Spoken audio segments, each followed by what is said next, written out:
I'll tell them what. All right, good Thursday afternoon here in Scottsville, Kentucky. Yeah, It's 5 o'clock Central Time. Oh, we not sure we could or not. 5 o'clock Central Time. And we're just getting started on October 21st, 2021. I want to welcome in everybody that's joining us. I've got a lot of windows open here, so I may have a little bit of a trouble at times keeping up with you guys. If you got comments, I may not answer the comments right then, but if you've got questions on the Civil War letters, I'll go back and sort of skim over the comments and maybe able to answer them later. Like I said, I've got several windows open here in front of my computer. What you're looking at there is John Cotton, the writer of these letters. That is the photograph that they used when they transcribed the letters down there at the University of Alabama, the Alabama University Press, in 1952, I think, on that. But we'll get right in here and get started on the presentation of the Civil War letters. And we're going to go to our windows here. So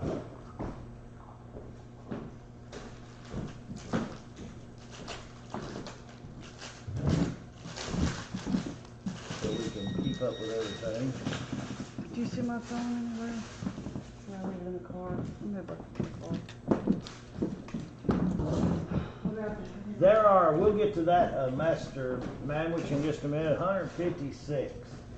And most of them are by John Cotton himself, a few by his wife, and a few by her father, I think.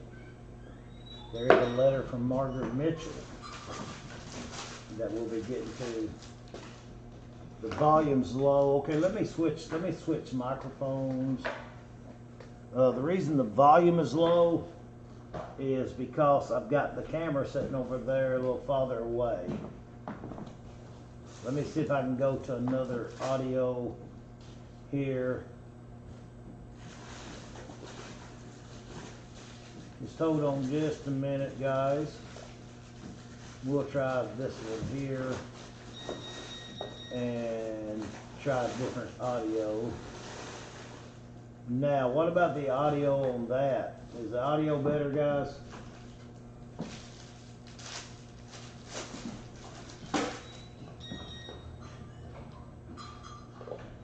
Is the audio better there? Christy, is the audio better?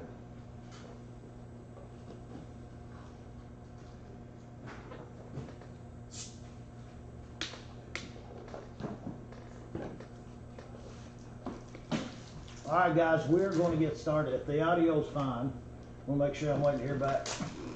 You guys give me some input on that the audio's okay.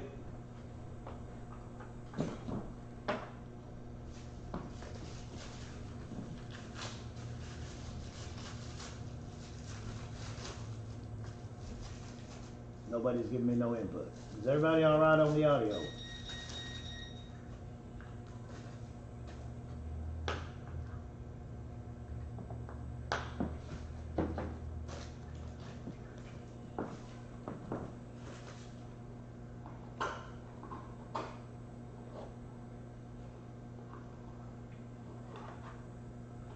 The audio okay, guys? About the same, okay. All right, we're going to get started, guys. I'll talk a little bit louder. I'll tell you guys a little bit. This is a abandoned storage unit find in down there near Atlanta, Georgia.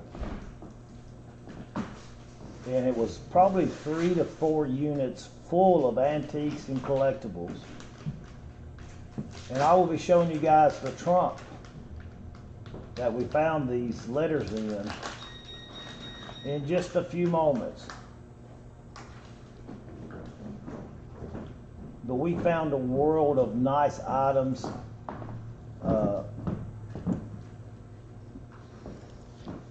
there in those units, and I did not find these letters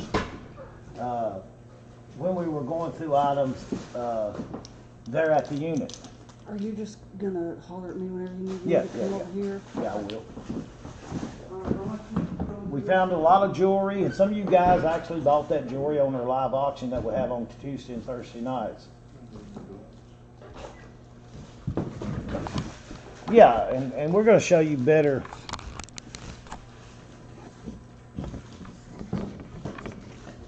pictures of that in just a minute, guys, okay? When I'm handling the camera. But we just loaded the trunk up. We looked inside the trunk and there was a wedding dress. So we was excited about the jewelry and everything that we was finding there, the antiques, the collectibles. Like I said earlier, you guys bought a lot of that stuff on our live auctions on YouTube. We found these when we got them to our building where we had our inventory. And I've always wanted to find Civil War letters. You know, just one. And here I found 150 some. And then I found the Margaret Mitchell letter. And we've had these now probably getting close to 2 years, I'd say. And at first I didn't think the value was a lot until I started doing the research. And we started doing the research and stuff. And last night I probably did more research than as far as reading the letters. Probably did more research than I've ever done in my life on Civil War history. I was reading these letters, not the actual letters, the transcripts, and I cried, I laughed, and I went back 150 years, and you're going to see as we present these letters to you what a valuable treasure trove they are. It's almost like sending a reporter back 150 years and him not only capturing what was going on during the war and during battles, but when they were not in battle, they were maybe just camped out waiting on the next battle or traveling to the next town. And then you're going to find out the prices of bacon, of butter, of eggs. It's just amazing all around trip hidden back to the Civil War era. Well, that's where we're going to get to. So I'm going to go ahead and start the presentation. Guys, some of your comments I have to go back later and because I'm going to try to concentrate on the presentation. But if you do have questions or comments, feel free to make them, okay? And the letters right now, what we're doing, they're not up for auction right now. They are going on the market right now. And the number at the top is the number you can text your offer to or find out more information, or you can email us. Okay, you guys ready? There's a forgotten man in Southern history, especially in the period before the Civil War. He is the vast majority of people who live in most parts of the South. Some 4 or 5 million of him in 1860. For lack of a better word, historians have called him the yeoman farmer. He belonged neither to the land slave-owning aristocrats nor to the poor whites. He was a landowner and proud of his independence. He often owned 2 or 3 slaves with whom he worked in the field. Or more often now, listen to this, he and his sons did their own farming. He usually saw eye to eye with the planters on the slavery question.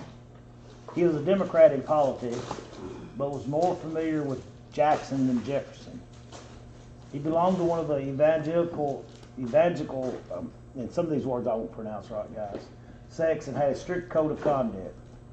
And he exhibited what has become known as a typical American, interested in his children and concerned over his own small domain.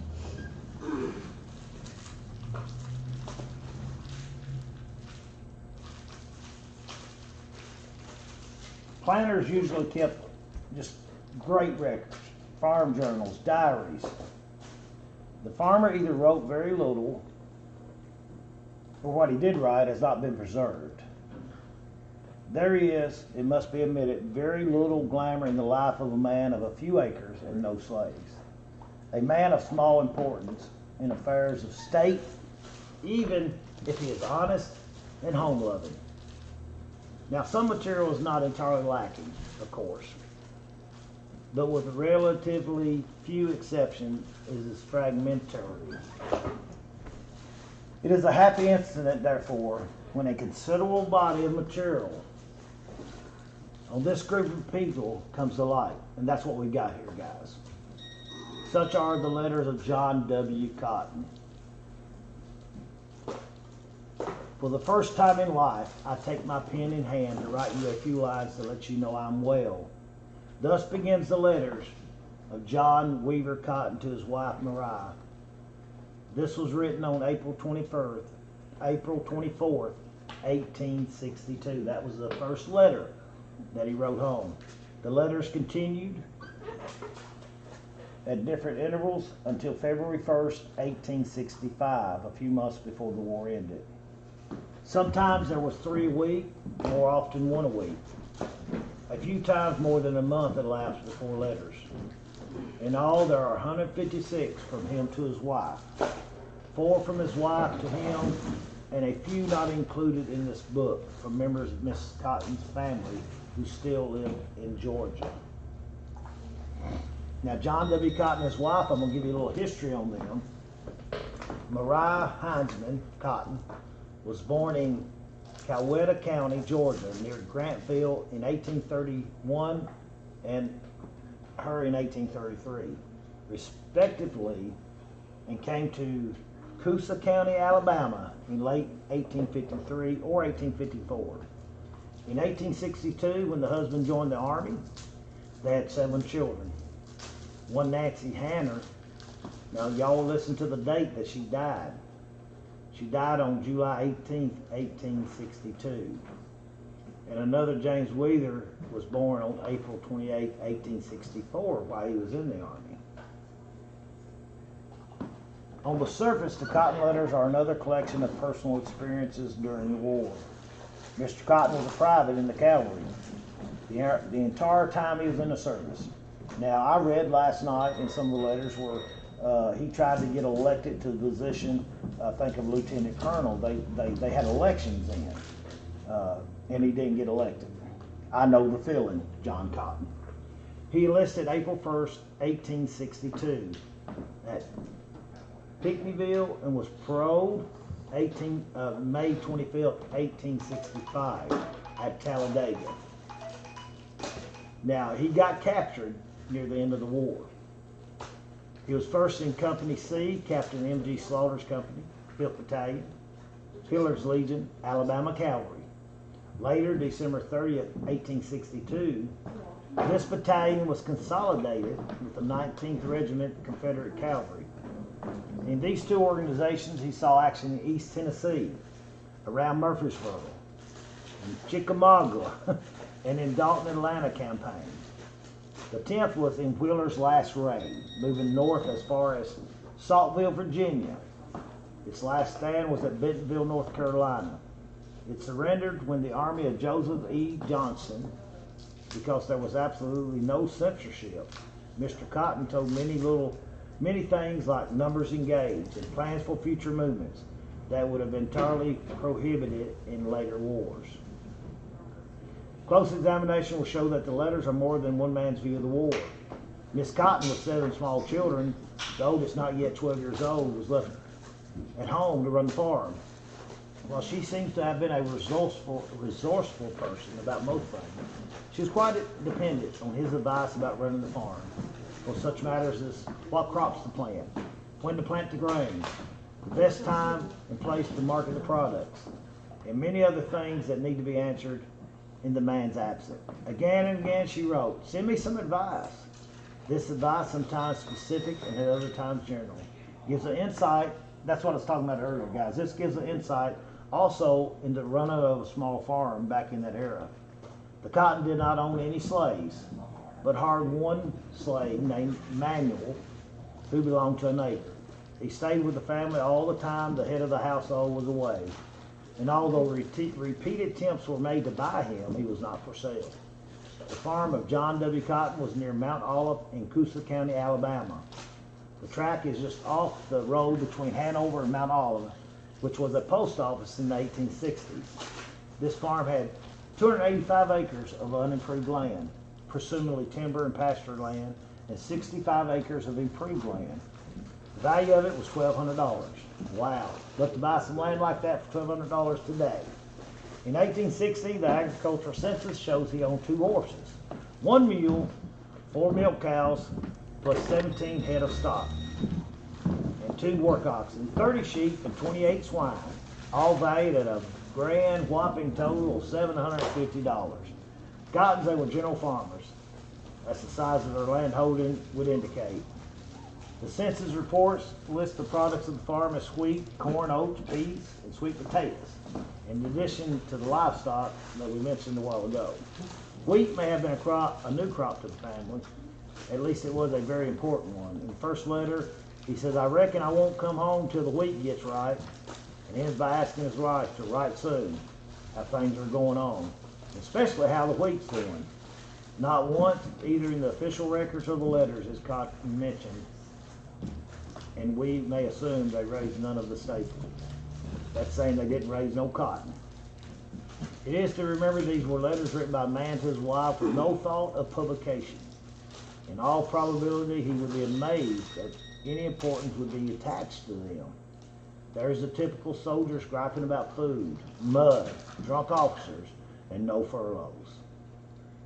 A resourcefulness that is typically American, a love of home and its children, and an interest in their development, an honesty and uprightness that is refreshing, and through them all a pathetic homesickness and longing for this unholy mess, that's what he called it, this unholy mess, to be over, so that he may enjoy peace at home again and fondle his children at his knee and watch them frolic about. Now, when they did the transcription on these, they transcribed them. They didn't change the spelling, the capitalization, or the punctuation. Because the letters, they've been handled very little. They're in remarkable, great, good condition, guys. John W. Cotton came home when the war was over, but lived only until December 1866. Lived only a little over a year. Died when he was only 35. Made it through all that war, and then died at 35 in 1866. The family tradition says he came home in the rain with the measles, from which he never recovered. No one knows how the letters became the possession of his daughter, Virginia, little Jenny. And guys, I'm going to show y'all a picture of little Jenny right here that he talks about in the letters a lot. Let me see if I can get on her a little bit. And I'll show a little better picture of her in just a minute.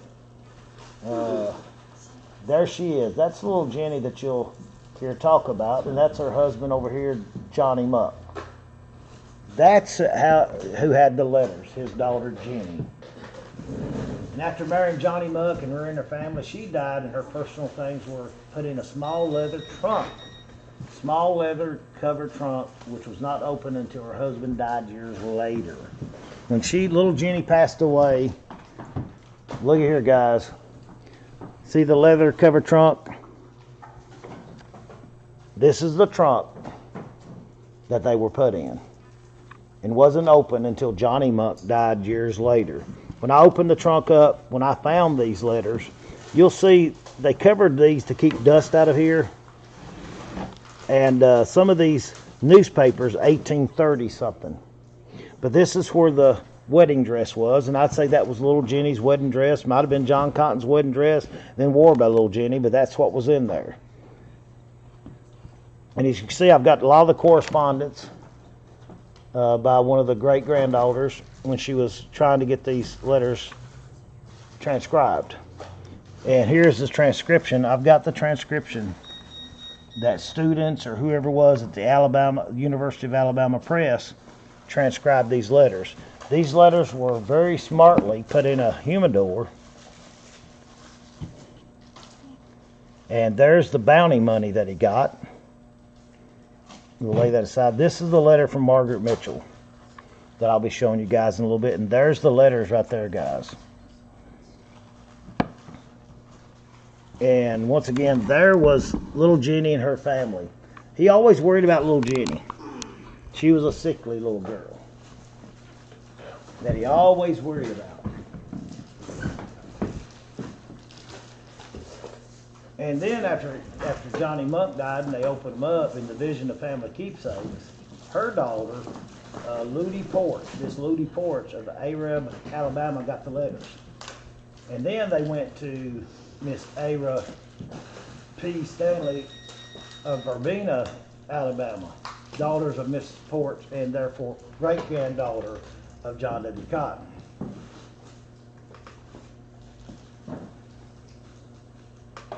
And now I'm going to explain some things to you. First, I'm going to go ahead and pull this down for a second here and talk to you guys for a minute. And I'm going to pull up the text that I've had down. I'm sorry. I've had these the text down, so I'll have to thumb back through them to see. Yes, I will, Gettysburg Rich. Let me thumb back up here and see if I missed anything. Any questions?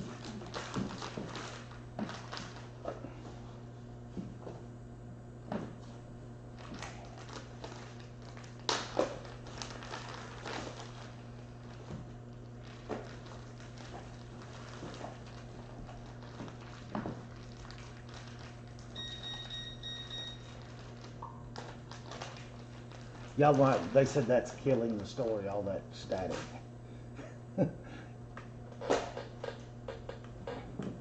We'll take care of that, Lenny. I didn't have that up, so I'm going back to it. And I will repeat that unit, guys. That's why I'll go back every once in a while, because I've got till 7 till my auction starts. I'll go back every once in a while, look at the comments, but I'm trying to keep windows up here and things like that. So here's the story on it. They actually, let me go ahead, I'm going to read y'all the letters, and I'm going to get my gloves on here. We're going to read you the letter. The great-granddaughter thought it was a good idea to write a story, sort of like Gone with the Wind, about her great-grandfather, John Cotton. So she got all these letters together, and she done a lot of research, guys. A lot of history research on John Cotton. Okay? And here's the letter. We're going to go ahead and pull back here a minute, guys, so you guys can see me. And I'm going to keep the comment section up there so I can catch your comments. But this is the letter. No, it's not. Here it is. And I'll go ahead and show y'all again. This is the humidor, and these are the letters. Of course, that's not a new envelope. That's where some of the letters that were in the envelope that are kept right there. So that envelope doesn't mean anything there. These are the letters that were still in a envelope. But here's the letter from Margaret Mitchell, 1948. You can see the date on it. And this is part of the package, guys. And we're going to go ahead and I guess that's where Margaret Mitchell lived. Because I think the next year, let me go ahead and move this over real quick so I can see what's going on here.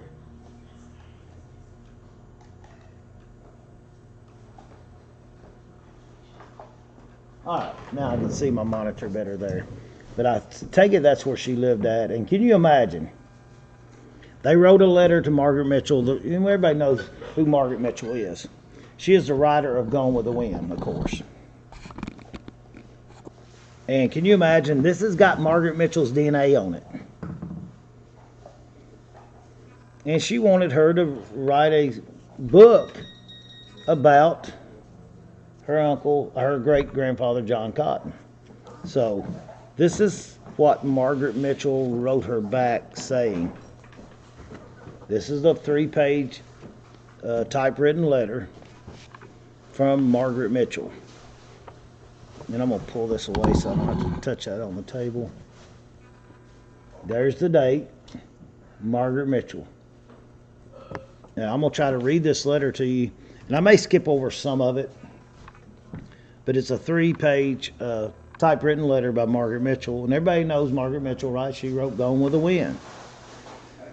Dear Miss Stanley, it was generous indeed of you to think of me in connection with your recently unearthed letters of your great-grandfather. I can't help feeling a far-off and vicarious thrill of discovery, too. The number of the letters and the many places from which they were written and the replies from the family at home makes them sound like a very valuable collection, and they are. I thank you for asking whether or not I would be interested in them as a background for fiction. No, I would not. And here she says, frankly, remember in the movie? Frankly.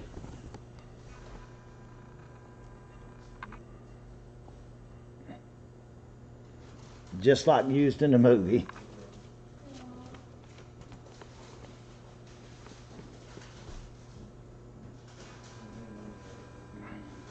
Frankly, because my problem is something different. I've never leaked background or never lacked. She misspelled lack. No, she didn't. I misseen it. Or characters or stories. My problem has been since 1936 trying to find 1 minute in which to write and not being able to find that minute. And then she's telling her about some other places that she can, I guess, halt the letters to. Guys, I got to have quietness back there, okay?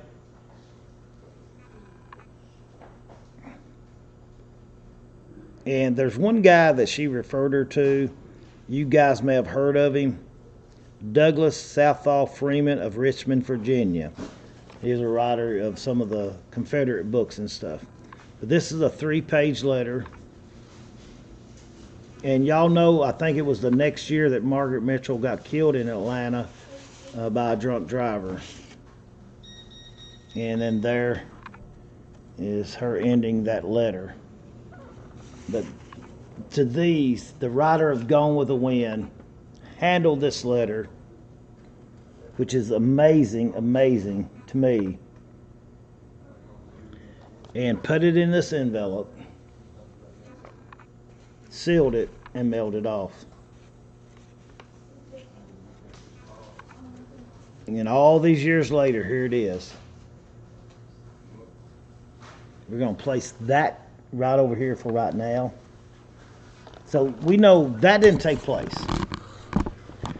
The Margaret Mitchell never wrote anything else, to my understanding, and she got killed the next year. She just became so famous with Gone with the Wind, had so many speaking engagements and things like that. So, the University of Alabama Press, let me see, I've got a letter here that shows that right here.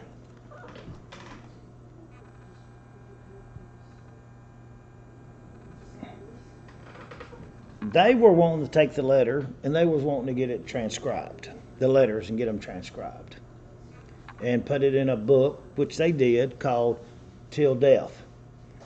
John W. Cotton, Till Death. That's the way he ended his letter, Till Death.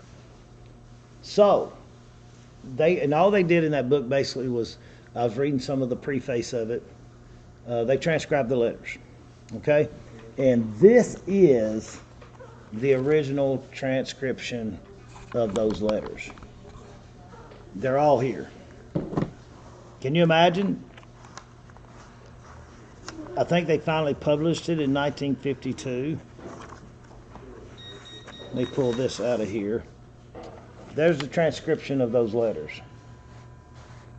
Yours till death. There you go. And somebody said, well, why would I want the letters when I can just get the book and read them, which I encourage you to do that. But if you'll notice on any Civil War letters, they always have a transcribed part of the letters because you can't read most of the cursive handwriting like Jay was saying a while ago.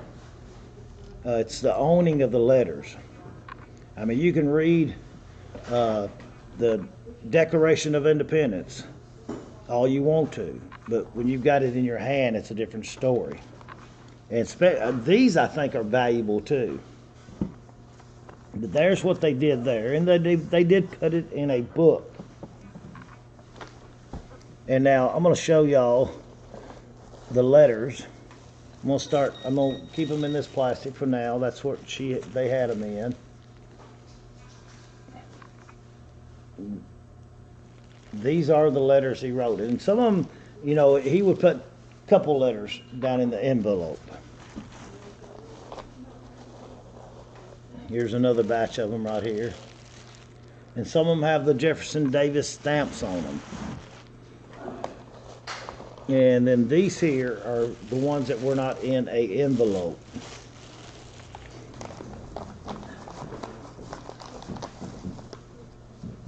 Oh, you got it in a box already? Yeah, I want to show them this one. This one right here I thought was really cool.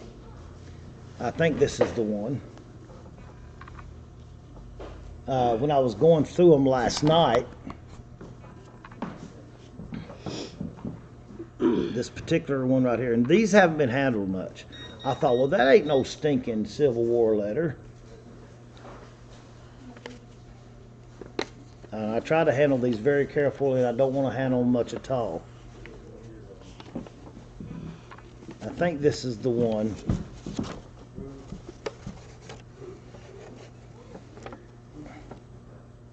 No, this is not the one that I was thinking about.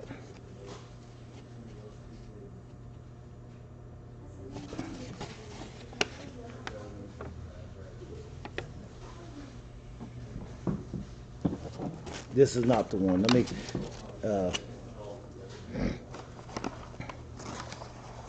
yeah, I knew it was down in here. It's the one that's got the courthouse stuff on it. And I'll get to it here in a minute. Is that, now I don't want to handle these much, like I said. But I'm going to go ahead and take one of the letters, sort of give me a place mark there, Mama. Something to hold in place right there. Get his photo. Yeah, put his photo right there. But now these are the letters that, and the letter that I was looking for, there's a place where he writes about the Yankees tore a courthouse all to pieces, slung papers, destroyed documents. And when he went in there, paper was hard to get. He told his wife, he said, I just got me a bunch of paper up, so you're going to find it funny what's on the back side of this. And it was a recording of the sale of the land, and I found that last night. I thought, well, this is not a letter till I turned it over, and he had wrote to his wife on it. And in that letter, he explains why that is on there, because he got him a bunch of paper there at that courthouse. But this is one of the letters that is not in an envelope.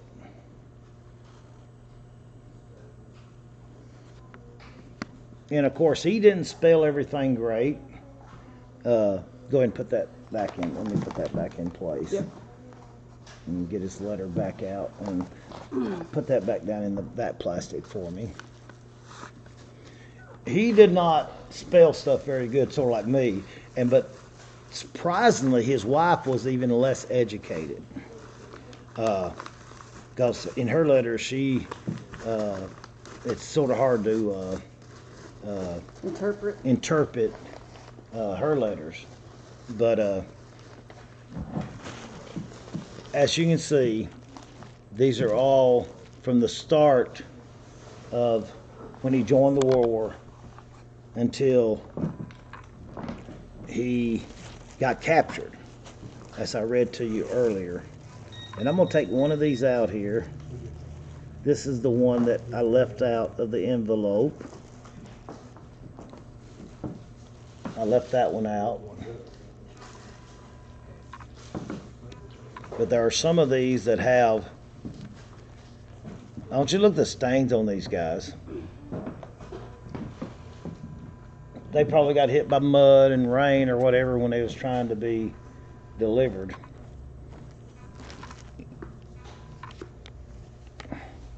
And they wrote on whatever they could, whether it was with a lead pencil or whatever they could do. That's the blue paper with that one. That was the mark blue on the paper corner. that he got out of the courthouse because it had a little stamp on there that courthouses would use. I'm going to leave that one out in case we have to go back to it again. Well, it might have been paper they traded with the other side with. But let's go ahead. No, that he told it he got a bunch of paper out of that courthouse. These are the other letters right here, guys. And the less you handle these, the better off you are. You're so much better off. There was some that was pretty cool. I wanted to.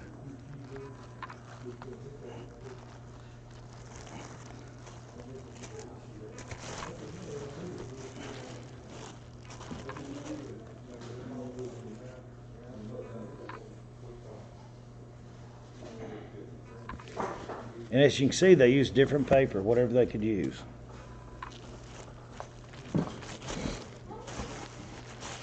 And I'm going to put that back in there. And this is the Confederate bounty.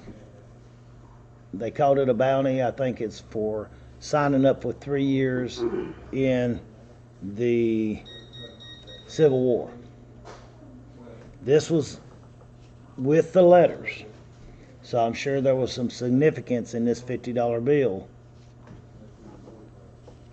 So we're going to place that right over there.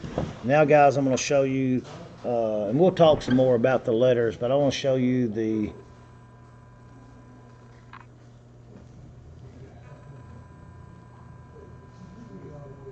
and they did, and in some of the stories, Use what you get. Yep. you use what you get.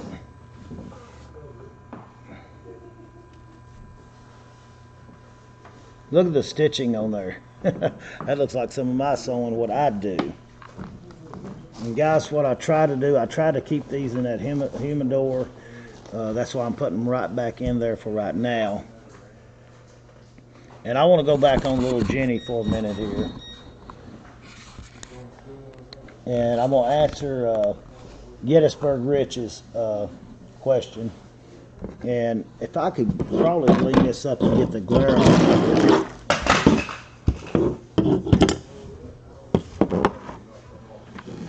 Like somebody told me to do a minute ago. Yeah, I just knocked them buttons on my way. And I just came across this photograph this morning in all the correspondence. That's little Jenny right there holding the baby. And I'm going to take these gloves off, and then we're going to go back to telling you a little bit more about what I discovered. And there's great content in these letters. I mean, you can get the book Till Death Do Us Part or Till Death. And I've got the digital copy of it. And that's what I use reading, okay? Because there's no way, like Evil Lenny said, that you could, those transcribers back from 1948 to 1952, my hats goes off to them for being able to see that. Being able to transcribe and interpret it.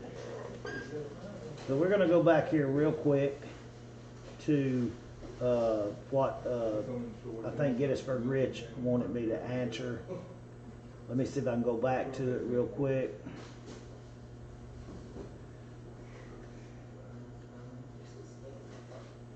Okay. Okay, here you go, Gettysburg Rich. He enlisted April 1st, 1862 at Pennickyville and was paroled May 25th, 1865 at Talladega. He was first in Company C, Captain M.G. Slaughter's company, 5th Battalion, Hillard's Legion, Alabama Cavalry. Later, December 30th, 1862, this battalion was consolidated with the 19th Regiment Confederate Cavalry. In these two organizations, he saw action in East Tennessee, around Murfreesboro and Chickamauga, and in the Dalton, Atlanta campaign. The 10th was in Wheeler's last raid, moving north as far as Saltville, Virginia. Its last stand was at Bentonville, North Carolina. It surrendered with the army of Joseph E. Johnson because there was absolutely no censorship. No, going on, I was supposed to have had a period there. Because there was absolutely no censorship, Mr. Cotton told many things like numbers engaged, plans for future movements that would have been entirely prohibited in later wars.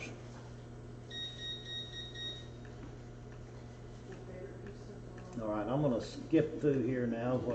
Did that answer your question, Gettysburg Rich?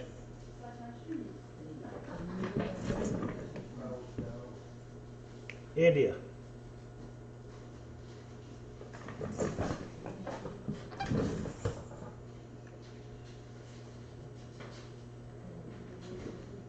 And the letters are 1862, 1863, 1864, and 1865.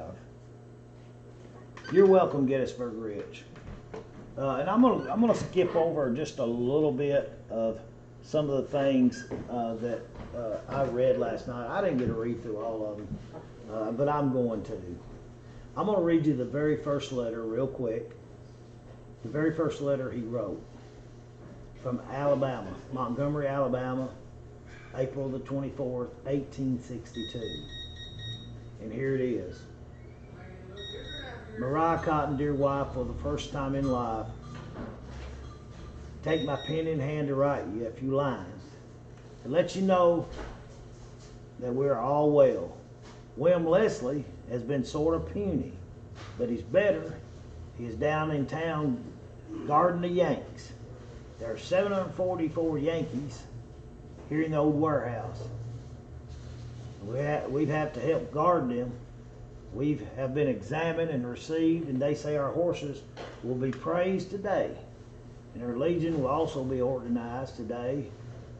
I would be very glad to see you and the children. I'm very well satisfied considering the way I left home. If I could just see you and the children when I wanted to see you, I could make out very well. We're camped 2 miles southeast of Montgomery. We received our bounty money yesterday. It is uncertain how long we will stay here. I don't reckon I'll come home till wheat gets ripe unless we get orders to leave. If we get orders to march, I'll come home sooner. I'll be glad to be there and see how things are going on. Look around a little right to me and tell me how my wheat is doing and how things are going on. Nothing more at present. But remain your affectionate husband till death, John W. Cotton, to Maria Cotton. Now, guys, the bounty money that they received, a bounty of $50 was granted to all privates who enlisted for 3 years or the duration of the war. I thought that was pretty cool right there.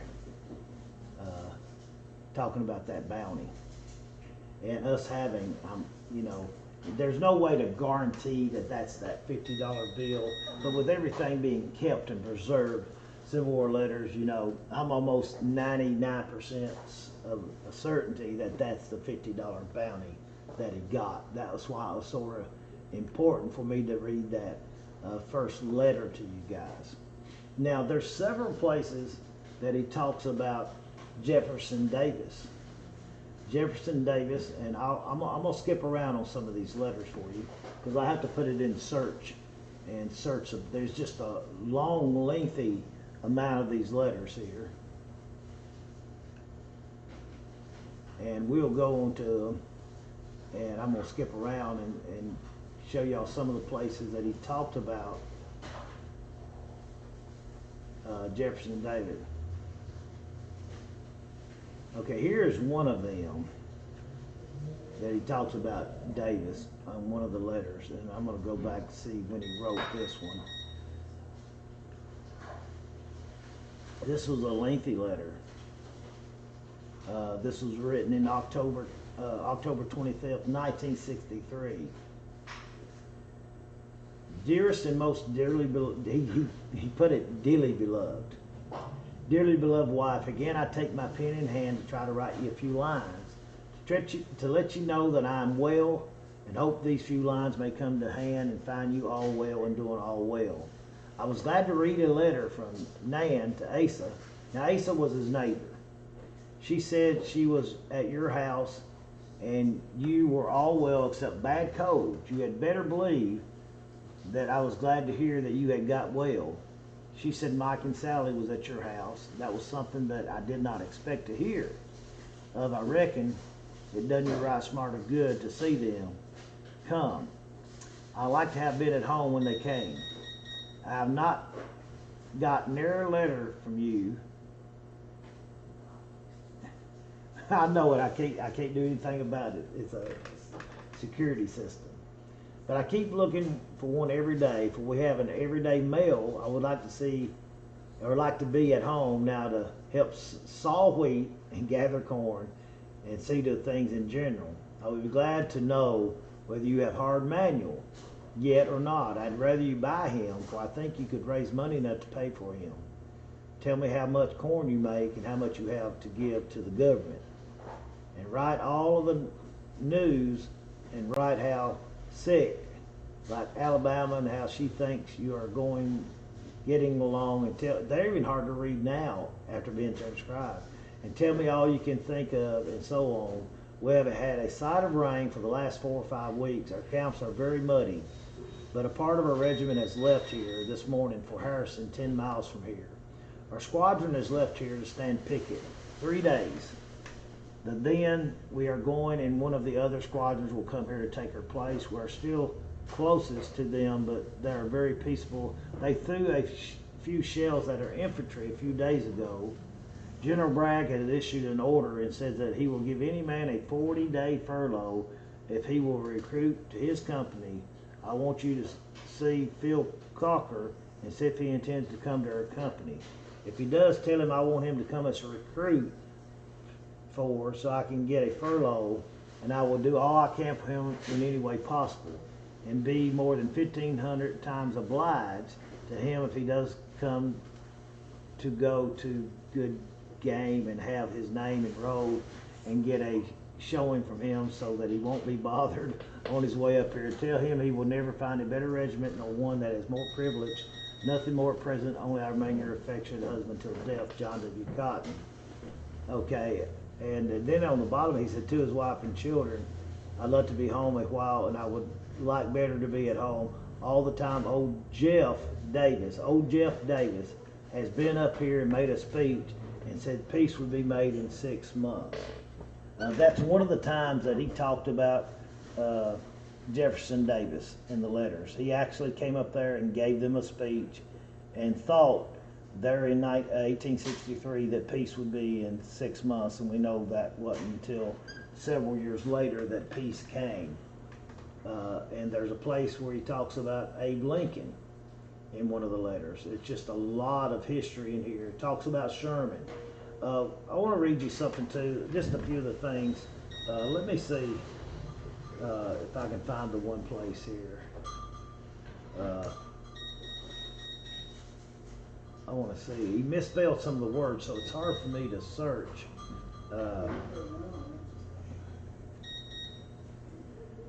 To where the things that I want to find.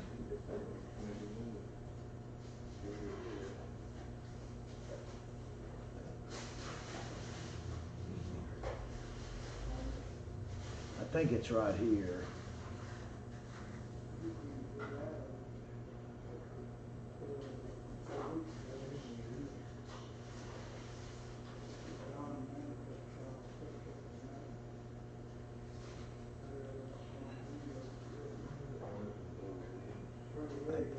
It takes me a few seconds to find this.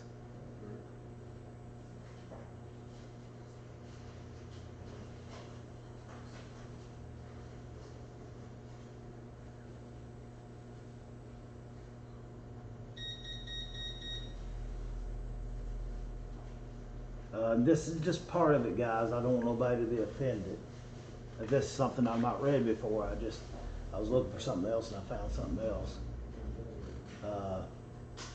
We hear that Tennessee has gone back in the Union, and this is skipping several letters above, and Georgia is trying to go back. Mariah, when Manuel gets done hauling you, might let some good hand have one of your mules to work for his fee. There's a captured slave, and he used another word, not the real bad word, but another word here that I could buy if I could send him home, but I don't see no chance. Nothing more, only I remain your affectionate husband. And I'll probably just go ahead and tell you some of the things that I read in the letters. He talked about the only time that he mentioned America. He didn't mention the South. He didn't mention, maybe it's right here.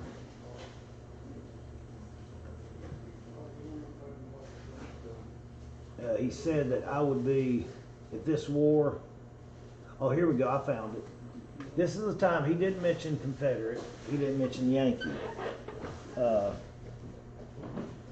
He said an unholy war ending so I can come home and all the rest of the boys to live in peace with mankind. I think if I was out of this world, I would be the happiest man in America. Now, that is one time he forgot about the South and North, and he said I'd be the happiest man in America. Not the South, not the North, not a Confederate, not a Yankee, but this is getting towards the end of the war. But I'd be the happiest man in America. Almost everybody thinks the war will end soon. But for my part, listen to this. This is such a strong statement here. But for my part, I can't see no chance for it to end unless we go back into the Union and free the Negroes. The Yankees ain't hurt anything in Savannah. So reports say there's a heap of Georgia, and they couldn't transcribe that stayed in Savannah and went across the river. Now listen, here's a soldier. And I know a lot of people says the war wasn't about slaves, but to this soldier it was. Because he said he can't see this war ending until they free the slaves and go back in the Union. Now listen to that, guys. This is over 150 years ago. A soldier, a private. And I thought that was a very commanding statement right there. And he also used in that, and I read a lot into things, guys. In that, he called it America. And now I want to jump up to another place and show y'all a little bit about the war that you don't hear a lot.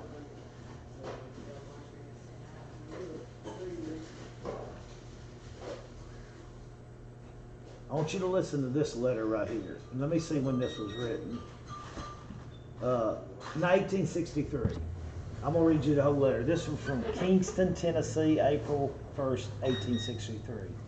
Dear beloved wife, I again take my pen in hand to write you a few lines in answer to your kind letter, which I read dated March the 20th. I read it with great satisfaction. I was glad to hear that you were all well and doing well. That's what you was glad. I was glad to hear that Manuel was getting on with his crop as well as he was, and glad to hear that everything was doing well. We are doing tolerable well here. Now we get cornbread and new bacon, but we have a heap of duty to do. We have to stand camp guard and provide guard and picket guard. And then there's most always some of us on the scout. Some of our boys went out on a scout last week and brought in a man that's supposed to be a bushwhacker. And Colonel Good turned him loose. And some of us men went. Now I want you to listen to this paragraph. In it he says, some of us men went. He used the us. Went with him. And then he turned it, and when they had got him about a half a mile across the river, they tried to hang him. They could not get him high enough off the ground to choke him to death. And they shot him twice and left him hanging there. And the colonel found it and had 6 of them arrested and put in jail.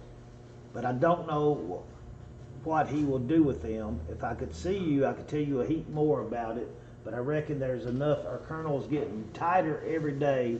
He has got 30 or 40 in jail, some for one thing, and then the letter goes on. But if you'll notice up there, he said some of us men went with him. And when they had got him about a half a mile across the river, they tried to hang him. So that's sort of confusing to me. I don't know that he went with the men and there was just a group of men that was in their group that tried to do the hanging, and sort of they was the ones hanging back. So apparently he witnessed this, because he said some of us men went with him, the bushwhacker. And when they got him about half a mile across the river, they tried to hang him. He used the word they. So there must have been a group that was with him that escorted this man across the river, and they wanted to hang him because they thought he was a bushwhacker. And they couldn't get him high enough off the ground to choke him, so they shot him and left him hanging there. So by him not getting arrested, apparently there were 6 of them that participated in this. And this is stuff that, yep, that's what I was thinking, Lenny. And then I'll go and read you the rest of this letter. And some for another, talking about the 40 or 50 been in jail. We had taken this morning for deserting their post last night. The whole regiment, I think, would be glad if he was dead. He speaks of going to Kentucky in 10 or 12 days, but I don't think he will go that soon. That's talking about their leader there. Or somebody will have to stay here. You wrote to me about Vanderman's coming after my steel arrangements. If he comes after them, let him have them. You wrote about your money. You said if I owed you anything, you could pay it. If I owe anything, I don't know it. You said you wanted to use it in some way. I don't know how you will use it unless you buy land, or he uses that word again, which I won't use. I'll use slaves in its place. Or slaves, if you get enough by you a waiter girl. I have money enough here to do that. Wow, I've got $245. I heard from my horse the other day. He heard from his horse the other day. They say he is mending. Atkins is tending to him. We have some very bad weather here for a few days. It snowed yesterday evening and last night, and the wind blew very hard, and there was ice here this morning, more than a half an inch thick. But the weather is moderating very fast. There ain't nobody here planting any corn yet. Wheat looks very well. But late we have drawn 8 days rations since I begun this letter. We draw 6-day rations of corn, meal, 2 of flour, new bacon, rice, peas, vinegar, and salt. And salt, we have got 66 in count, and 7 with horses. Mr. Brown says he's getting very homesick. The body lice bothers him very bad. You ought to see him raking and scratching and cracking them porters. Is some better. Asa as well. We've got 2 men at the horse pedal. That's the way he wrote it. Very sick. It ain't worthwhile to try to write all to you that I could tell you if I could see you. He held a lot of things back. I mean, a lot of stuff that he held back. And I'm going to go ahead and tell you, in one of the letters, he talked about, and it was amazing. I was doing research on Civil War letters on eBay, and the very first Civil War letter that I came across was from a Union soldier. And he talked around the same time frame, and it's amazing that I found that letter. He talked about how that they made an agreement when they was across the picket from each other that they wouldn't shoot at each other. And they didn't. And this guy tells about that too in one of the letters. But the letter I found from the Union soldier that was transcribed on eBay last night was a guy from the other side telling the same story. So John Cotton, in his letter, he tells about how that they made an agreement not to shoot at each other. And he said some of our guys went on across the river, I think it was across the river, and traded with them and sat down and talked to them. And he said the Yanks talked about, you know, they wanted the war to end. They wanted to go home. And they sort of partied together.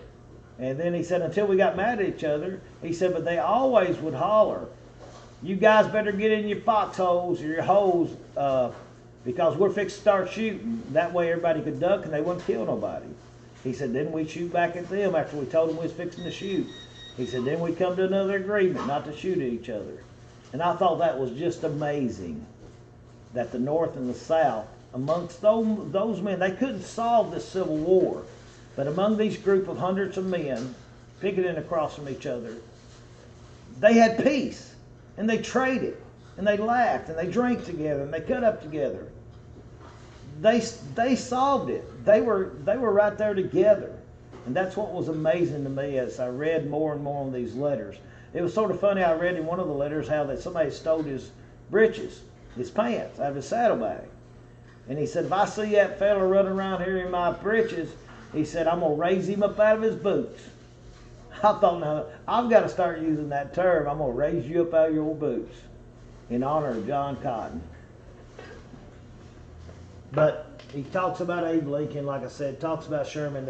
And I've not went through all the letters. Like I said, I'm not going to open these letters up, and I'm not going to try to handle them to do any damage to them, because they've been handled very little. They're in probably some of the best shape that you've ever seen. That many Civil War letters written anywhere, any shape, form, or fashion. Okay, now I'm going to show you guys the trunk again, in case you didn't see it. And these are corresponding things to different places, universities that she was trying to get the letter published to. I've not went through all this. There is recordings here. I don't know what's on those recordings. I don't know if they recorded conversations with going around interviewing people about the ancestry, trying to put everything together. But this is the guy right here, like I said. And there's a paper in here, February 25th, 1847. I've not looked in it to see why they kept that paper. And then there's one like 1860 there. But then there's some 1830s on this. But this is the trunk that I read to you about that they found the letters in. And it wasn't open until Johnny Monk, little Jenny's husband. She died first, and then when he died, that's the letters I found them in. You see it's leather right here. The leather had been wore off over the years. And this is the metal once again.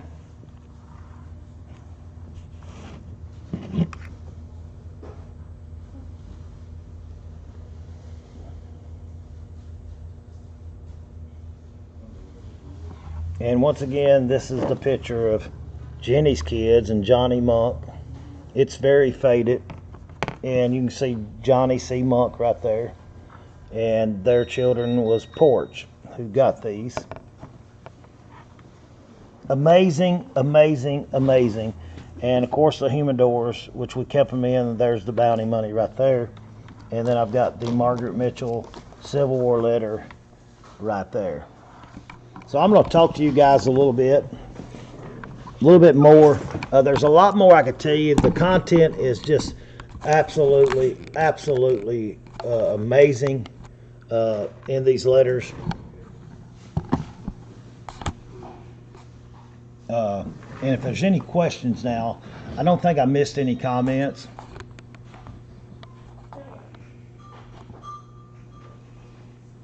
Thank you, Evelyn. Now these letters, they are on the market officially right now. I don't like that light being up there, so I'm going to back away a little bit. These letters are officially on the market now. We've had them a couple years. I'm a big Civil War buff, but there comes a time in a businessman's life you find something, you get to enjoy it for a while, and then you move on. And they need to be somewhere as to where somebody that really, first of all, got the money and they're really going to enjoy possessing these and handing them down from generation to generation, or placing them in a museum or whatever the case might be.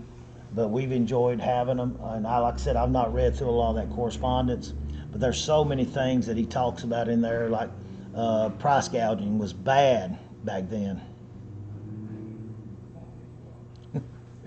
One of these days I'll stop that beating.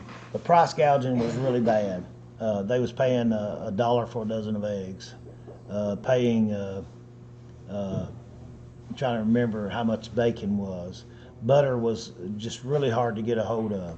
And in one of the letters he talks about whiskey being $5 for a quart, but in the camps it was $10, and they charged $1 per shot if a soldier wanted to buy a shot, one drink. for $1. And he told his wife, he said, we got a hold of some whiskey, and he said, I made $40 today. And then the next day he said, I made 25 selling just shots of drinks. And he talks about his colonel staying drunk all the time, and every time he got whiskey. It's just so many different stories in here that you'll just be amazed the content that are in there. And it talks about the battles. Talks about him coming up to Kentucky and how bad the roads was, and how the weather was just awful up here, and they were so glad to leave Kentucky. And yeah, I got the digital copy. The original book, she kept one little piece of it that I've got that sort of told about it, and surprisingly, I did not find the book, but I've got the digital copy of it, and I'm going to finish reading it. We're going to put these letters, we're going to keep them all protected. But the dress, I didn't show y'all the dress. And this dress was in this, so this might have been John Cotton's wife, or might have been little Jenny's wedding dress. But it's got the bell in there. It was a green dress. It's period. Absolutely. And you can tell the dress was long because there's a little like dirt and mud along the skirt of it to where they got married, and you know, all it was mud and everything. But the Margaret Mitchell letter, everything that I've got pertaining to these letters, the transcription. I think most of the letters are in the book, except for some of the other. There's other letters there that didn't get in the book that was either written by like her dad or her brother or something like that, and I've not looked at them because I don't want to damage any of the letters. They've been well preserved for all this time, and I don't want to be the one to damage any of them. But it is amazing. It's just simply amazing. I encourage you, if you want to know the content, and I can't go back and tell you all of the content, but I assure you there was places in it that I cried, especially when he found out about one of his children dying. And when he talked about it, he said it was very hard to write about. And another place he said, I think every time I think about her sitting on my knees, and me rubbing my hand through her hair, different things like that. And he said, it just kills me that I couldn't be there to see her one last time. But he did say this, she's in a better place than we are. And he talked about, he told his wife, there was one letter to where he said the colonel was going to stop the letters coming from the wife. He said, when he does that, I'm coming home and I ain't coming back. When he stops letters coming from you to where I can't hear from home, I'm coming home and I'm not coming back. So that better not be true. And the thing that amazed me, they talked about vaccinations. I'm sitting here reading this last night, and that's all I've heard about the last year is vaccinations. And he talks to his wife and he tells her, you know, I heard that you and the children got vaccinated. And he said, I'm not going to get vaccinated because some of the other soldiers, they got it and they're sick. And I don't know if they're going to make it. He said, I'm not getting it. So 150 some years later, I think it was for smallpox, if I remember correctly. I think it was for smallpox. Wow, I'm thinking they had some of the same problems that we did. And one letter, and I'm telling some of the common stuff. He writes a lot about bridges being burnt, soldiers getting their arm blowed off. He writes a lot about the battles, but then he intermingles it with other things that were going on. His wife wanted advice what to do with the money because apparently he was making some money. You know, he was a wheeler dealer like Uncle Jed. But she wanted to know what to do with that money because she was making money back at home, you know, on the corn and the wheat and the hogs and stuff. And so he told her, he said, well, go ahead and try to loan some money out to people on a good note. And he said, if you don't want to do that, he said, just spend it the way you want to. And he kept telling her, he said, honey, I want you to go to meeting, which is church, and talk with people. Don't be stuck at home. Go to the neighbors. Because she worried about him at home. She didn't go out. She would stay there and she'd work. Yes, Jason. And it was amazing. He wanted her, and he told her, he said, I might not make it home. And he said, I want you to enjoy life. This man loved his wife. He told her, he said, I may never make it back home. I want you to enjoy life. Even if I don't, I know you're smart enough to make it. You can make it.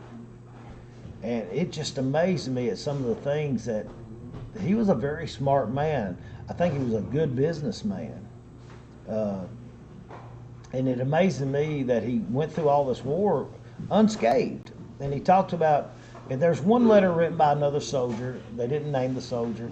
When he was in the Atlanta hospital, I think he had typhoid fever, if I'm remembering correctly. He had typhoid fever, so another soldier wrote to Murray at home and told her that he thought that he'd be okay and that he thought that he would be better. Doesn't name that soldier who wrote to him. Different places in there he talks about, Atlanta fell to the Yanks. Just so many different things. And it's just a nice collection of not only war stories, which they're in there in abundance, but it's mingled with what they were doing when they wasn't fighting. He talked about how much weight he gained. He said, don't worry about me. He said, I ain't never weighed 180 pounds in my life. He said, I'm up to 180 pounds.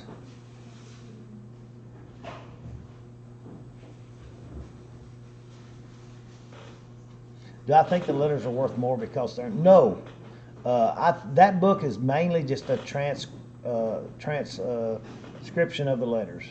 I don't think that makes the letters more valuable. I don't think it makes them less valuable, because basically all they didn't really write she was wanting Margaret Mitchell with Gone with the Wind to write a story based on his life, sort of a fictional story. It's what she was wanting Margaret Mitchell to do.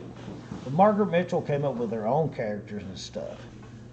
She just never had time to write anything. She thought the books were invaluable. So the Alabama press, they probably thought these letters wouldn't be around long. And there's a letter somewhere in there, if I'm not mistaken, to where Alabama press wrote the lady later on and told her, said, if you ever decide to sell the letters, let us be first in line to buy them. And that was in 1952, 53 when they wrote her that letter. Be sure if you ever decide to, and I don't know how they came about being in this storage unit, guys. I really, really don't.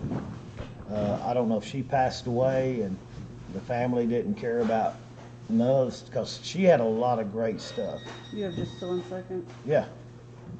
It's not related. I don't care. You got your keys? Yeah, I don't care. We gotta pull that pallet out and just bring it in? Yeah. Okay. Thank you, dear. Exactly. Yeah. Gettysburg, you'd be right on that. And the books are very scarce to find. I don't think they're in print. As of right now, I own all the rights to these letters because they are my letters. I guess that's why Alabama, I don't know if the Alabama, that Till Death of the Party, I don't know if they still have the copyright. I don't know how long that lasts. But they're no longer in print. There's very few of them on Amazon, and they're like $60 and $70 a piece. The digital copies of it, I don't even know the copy that I got, if it was a copy that, was a copyrighted copy. I don't know if somebody just put them on there, making money off of it. But when whoever buys these, you're going to own these letters and everything that pertains to them. So, because she never signing a deal with anybody about and publishing them and owning the rights to the story or anything like that, because Alabama Press wouldn't have been writing her later saying, if you ever sell the letters, I want them. But, guys, that is the story of the letters. And what we're doing, guys, the PIN number up there, you can text us if you want more information on the letters. We live in Scottsville, Kentucky. The day's date is 10/21/2021, and we live in Scottsville, Kentucky. The letters will be kept safe. We may sell them, in a few days, maybe weeks, maybe months, maybe years before they're ever sold. So if you're watching, and I'm saying that, so if you're watching this YouTube video years and years down the road, we may still have possession of them. They may go up in value, they may go down in value. But we're going to consider all offers, and we will get back with you on your offers, and let you guys know what we think about the offer and stuff. And I've got a general idea. The more that Gettysburg Rich, I've tried to do sort of my own appraising, because appraisals, sort of like when you get a piece of jewelry appraised, they'll appraise it at $15,000-$20,000, and this most of the time for insurance purposes. And you can sort of get an idea by doing some research.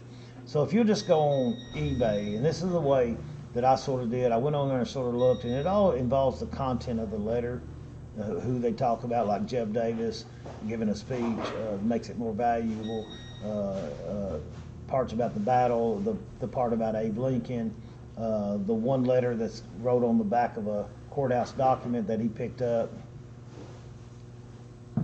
And if you just think 156 letters, plus the Margaret Mitchell letter, plus the trunk, plus the medal and all that stuff, if you just take 156 letters and you just average one of the letters at 100 apiece, that's over 15,000, and some of them's going to be worth 800, 900, 1,000 a piece. So I sort of got a general idea of the value, but I think personally they may be priceless to have this whole collection together with the trunk, with the transcriptions.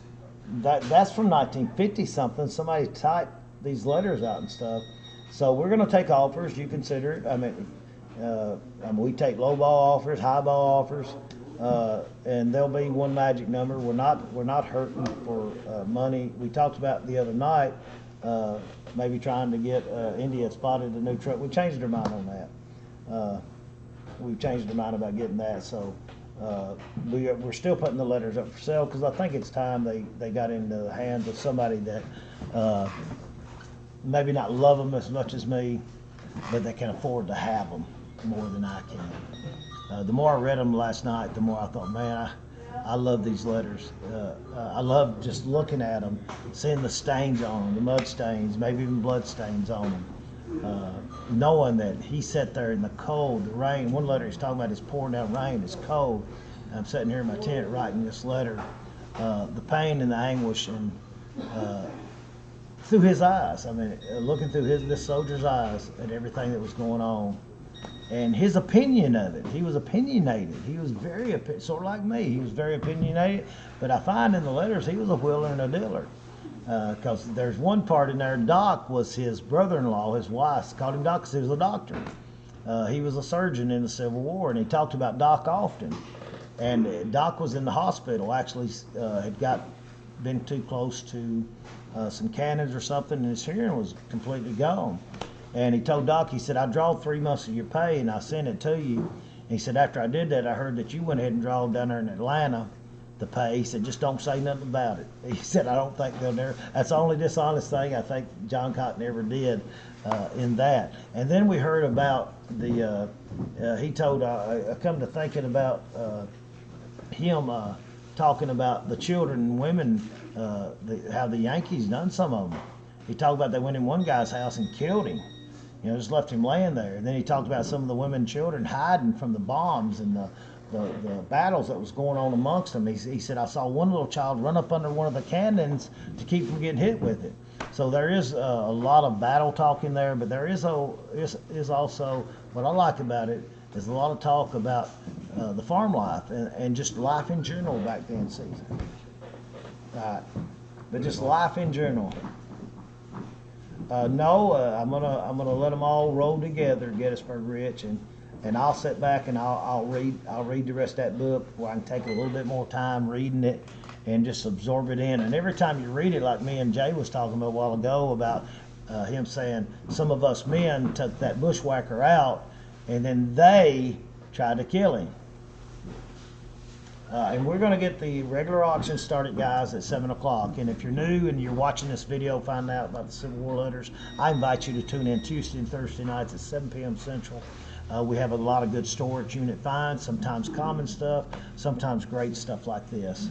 So you guys, you can text that number up there, rewatch the video, and if you got any more questions or you want some more pictures or things like that, but I don't want to take these Civil War letters out and handle them no more than I have to. And I think I've done enough. Don't you guys think I've done enough to show you guys the amount of information in the Civil War letters? And you can always get the book that was published, the transcription of the letters.